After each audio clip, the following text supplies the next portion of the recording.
ruisselait d'eau. La fraîcheur qu'elle diffusait avait le mérite de m'éclaircir les idées.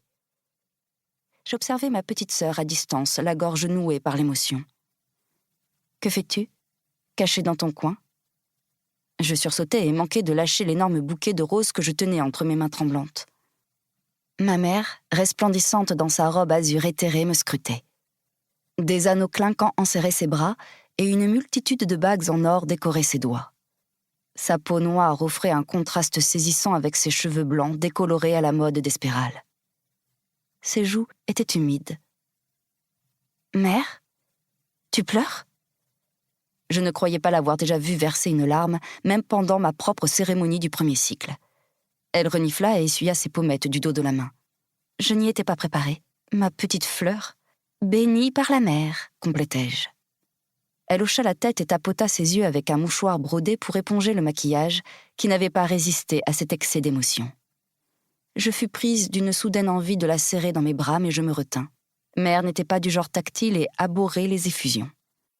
Pour elle, posséder la plus grande fortune d'Espérale impliquait de conserver une distance protocolaire avec ses collaboratrices.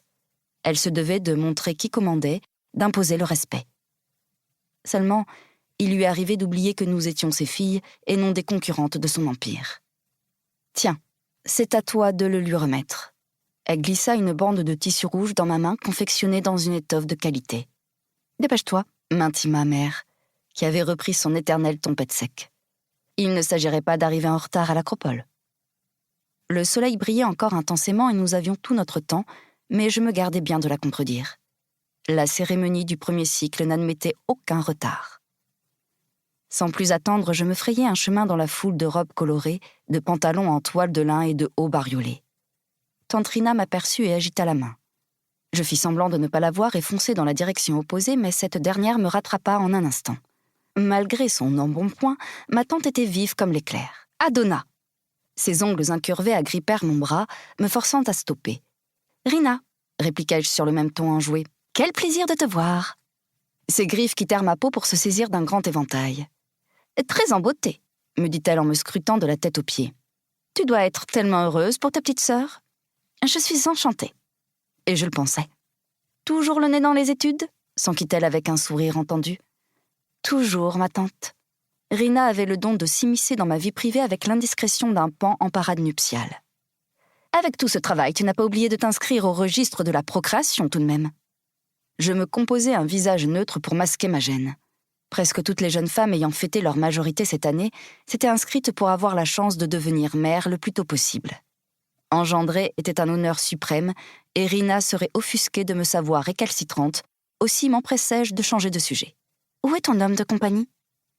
Je désignai la longue chaîne entre ses doigts. L'extrémité était vide. La laisse n'était pas une nécessité, nos serviteurs étaient tous bien dressés, mais Rina ne se refusait jamais une petite fantaisie. Je l'ai envoyé chercher de quoi m'hydrater. Je levai le ruban rouge à hauteur de son visage.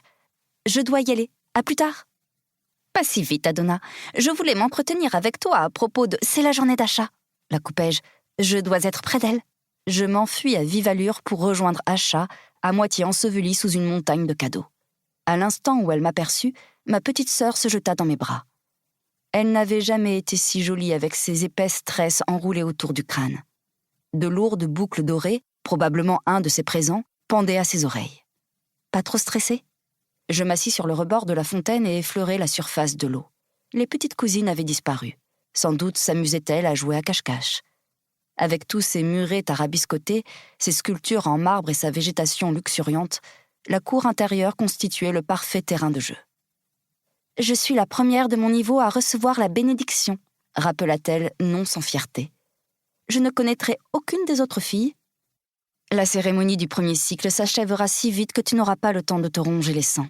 Et puis, toutes tes amies seront présentes au premier rang pour t'acclamer. » Cette image lui arracha un sourire. « Elles vont être vertes de jalousie », ajoutai-je tout bas. J'entremêlai le ruban rouge à ses nattes. Ainsi coiffée, plus personne à Espérale ne pourrait ignorer que la petite dernière des Canatos avait reçu le baiser de la mère. Elle grimaça. « Tu ne te sens pas bien ?»« J'ai un peu mal au ventre. » « C'est le prix à payer chaque mois pour avoir l'honneur d'être une future mère. La vie est dans la douleur, rappelai-je. Pour continuer à écouter ce livre audio gratuitement, cliquez sur le lien dans la description et vous pourrez l'écouter en entier sans frais grâce à l'essai de 30 jours d'Audible.